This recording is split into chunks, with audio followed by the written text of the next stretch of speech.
Bagaimana bisa? Tanda seru. Kabut malam itu jelas hanya sinar kekuatan kaisar. Alasan mengapa dia diserang bukan karena dia tidak waspada. Tetapi sinar kabut malam itu hanya bisa menghancurkan pelindung tubuhnya, dan belum terlambat untuk menjaga. Tapi kenapa? Dewa Tombak tiba-tiba muncul di belakangnya. Ini bukan pergerakan ruang dan waktu. Bahkan jika Qin Yichen tidak dapat menghentikannya, pencapaiannya di jalan ruang dan waktu sudah cukup baginya untuk menangkap fluktuasi yang disebabkan oleh ruang dan waktu. Ini membuat Qin Yichen bingung, mengetahui bahwa dia bisa dianggap bertarung melawan Dao yang perkasa, seperti teknik bertarung, dan kekuatan dewanya dikunci oleh dirinya sendiri dan tidak bisa menghilang begitu saja. Tetapi di bawah kabut malam yang luas ini, Splitnya tampaknya ada di mana-mana. Dia dapat muncul kapan saja, menunjukkan antek-antek paling tajam, yang sulit untuk dijaga. Subordinasi Raja Dewa agak luar biasa. Qin Yichen dan Hua Daoru saling memandang. Dengan pedang ilahi yang terakhir di tangan, di bawah kombinasi pedang, tubuh perkasa Qin Yichen tiba-tiba terpesona dan dijarah, seperti dewa perang. Prestise kekaisaran Anda tidak bisa tidak ada habisnya, dan kabut malam ini tidak bisa tidak ada habisnya.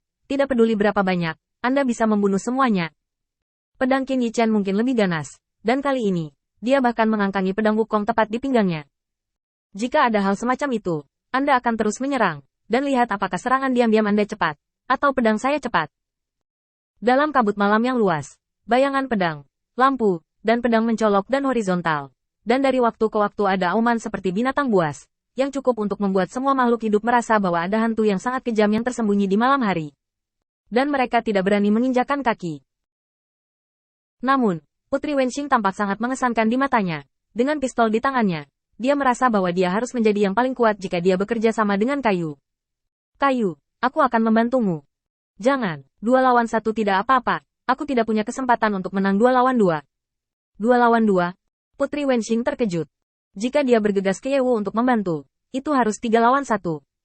Di mana bisa 2 lawan 2? Tetapi pada saat berikutnya, saya melihat Putri Wenxing menggigit giginya dan bergegas ke kabut malam. Dia adalah kayu mati, dengan jelas mengatakan bahwa dia seperti beban. Setelah masuk, dia benar-benar membantu hantu. Di kuil peri, Qin Yichen dengan marah melawan hantu-hantu. Bahkan Kong Wu dapat menembus pedang dari waktu ke waktu dan bergabung dengan Yao Yue Kong. Namun, pada saat ini, dia mendengar suara cakar tajam yang merobek daging dan darah. Dan ada lebih banyak darah putih dan biru yang memercik di tempat. HMPH, anak Baize, ternyata kamu juga punya kelemahan. Kong Wu dan Yao Yue Kong terkejut. Tak satu pun dari mereka bisa membayangkan bahwa Bai Guanxing akan menjadi yang pertama terluka. Omong-omong, Bai Guanxing, yang memegang senjata Kaisar Bihai, mengatakan bahwa kekuatan tempur terkuat mereka tidak berlebihan. Dan karena basis kultivasi Kaisar, mereka tidak akan kalah dari monster. Yao Yue Kong menoleh ke belakang dengan tiba-tiba. Pemandangan di depannya membuat wajahnya pucat dan bertenaga iblis.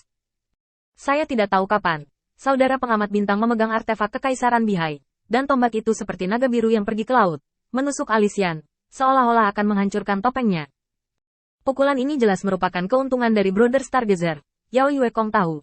Tapi sayangnya, Yun langsung menangkap Night Elf yang menggigil di samping dan memblokirnya di depannya. Pada saat itu, senjata Bihai Imperial milik Bai Guanxing membeku. Melihat roh yang ketakutan dan sangat menyakitkan itu, kekuatan ilahinya gemetar. Dan pada saat ini, saya memanfaatkan kesempatan itu, dan di bawah satu cakar, daging dan darah terbang melintasi, dan darah menetes dari perut, yang membuat peri malam berteriak, seperti tuli dan bisu tetapi patah hati. Anak Baize, kamu sangat kuat. Kamu sangat agung. Di alam kaisar, pukul saja kami pion tak dikenal yang telah bekerja keras selama bertahun-tahun. Namun, aku telah menemukan kelemahanmu. Melihat wajah Yun yang terdistorsi, seperti seringai, itu sangat menjengkelkan, tetapi tidak berdaya. Setiap orang memiliki kelemahan, dan aku tidak menyangka putra Baize tidak terkecuali.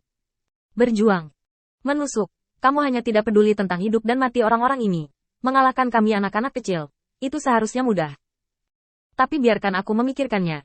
Ini adalah 10 Templar Assassins yang tersisa. Biarkan aku membantumu mengingat bahwa Templar Assassins adalah keturunan elf dengan kekuatan tempur terbaik dan darah paling murni. Bunuh 1.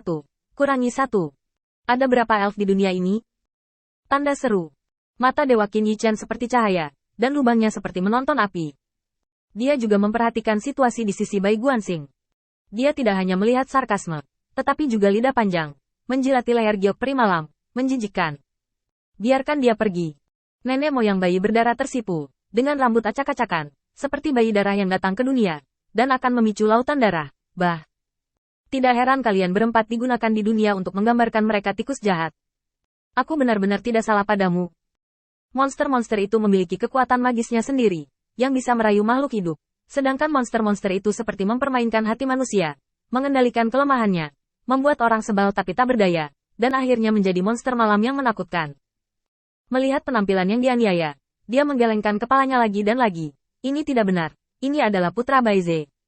Kami hanya orang tak dikenal di depan Putra Baize yang brilian. Kalau tidak, bagaimana kami bisa menang? Begitu suara itu jatuh, Mei tiba-tiba melihat kembali ke Night Elf dan tersenyum. Hanya dalam sekejap, Qin Yichen melihat orang-orang di antara 5 Night Elf bergetar, dan roh mengalir dari 7 lubang hidung dan mulut. Dan saat esensinya keluar, nafas 5 Night Elf jelas menjadi lesu, bahkan pipi mereka terus lekuk dan tubuh mereka menjadi lemah. Yah, aku hampir lupa. Keindahan para elf tidak ada bandingannya di dunia, terlepas dari apakah itu laki-laki atau perempuan. Itu jauh lebih murni daripada bayi kecilmu dengan jarum bordir. Dengan ekspresi kenikmatan di wajahnya, Mei menyedot esensi ke dalam mulut dan hidungnya, seolah-olah dia mabuk. Adegan ini membuat kulit Qin Yichen tiba-tiba berubah. Mereka dapat dianggap terjepit oleh iblis. Meskipun 10 elf ini berada di bawah keagungan pengorbanan Bai Guanxing, sulit untuk menyakiti mereka lagi. Tetapi mereka meringkuk di samping, atau terpana di tempat seolah-olah mereka telah kehilangan jiwa mereka, memungkinkan mereka untuk dimanipulasi. Mereka adalah pembunuh kuil para elf, tampaknya memiliki kekuatan tempur paling elit, dan merupakan keturunan darah paling murni. Tetapi sekarang mereka direduksi menjadi mayat berjalan, dimanipulasi seperti boneka, dan mengancam kerumunan Qin Yichen. Kemari. Leluhur berdarah itu cemas. Dia meraung keras, terbang keluar, dan langsung mengeluarkan peri malam, berharap untuk memasukkannya ke dalam wilayahnya sendiri. Tanpa diduga, hambatan ini tampaknya menyinggung peri malam, dan peri lamban yang membiarkan pesona menyerap esensi tiba-tiba menjadi mengerikan, dan leluhur bayi darah dengan cepat melepaskan, bajingan. Siapa? Bukankah jelas mana yang baik? Atau buruk? Tanda seru. Tidak ada gunanya. Mei mencibir, dan wajahnya berubah menjadi wanita yang lembut saat ini. Wanita ini tidak lebih cantik dari Wen Qing, tetapi itu adalah wajah ibu dari bayi nenek yang berdarah.